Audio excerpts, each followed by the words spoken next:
底盘出现了嘎吱嘎吱的异响声，开起来非常的闹心。此台车行走在颠簸路面的时候，底盘传出吱嘎吱嘎和当当当当的异响声，开起来非常的闹心。车辆到店经过检查，此台车的下支臂大小胶套出现了老化的现象。下支臂的胶套损坏会导致车辆在踩刹车的时候跑偏，以及走颠簸路面传出的吱嘎吱嘎响声和当当当当的异响声。就是这样，各种的异响声一直困扰着车主。今天这台来自同城的车主大哥告诉我了，他只想换下支臂的胶套，不想换下支臂的总成。那么今天我就如大哥的所愿，给他更换下支臂胶套，说干咱就干。现在有很多的车主根本不懂车，到修理厂维修的时候基本上都被更换了总成。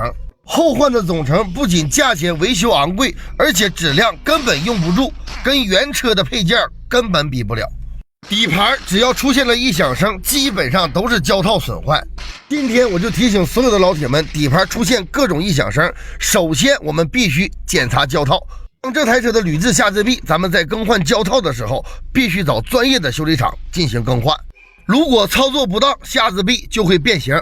4个胶套我们已经准备好了，2个大的，2个小的，下面进行更换。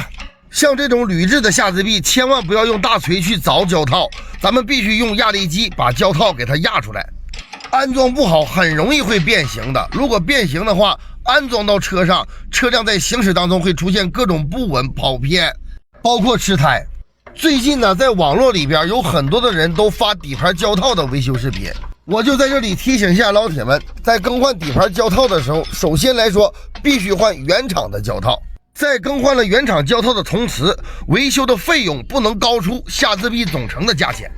如今是互联网的时代，谁都发视频，就怕有的黑心修理厂给你更换副厂的胶套，换在你原厂的下支臂上，根本使用不了几天，到最后还得更换下支臂总成。如果是那样的话，咱们的钱就算白花了。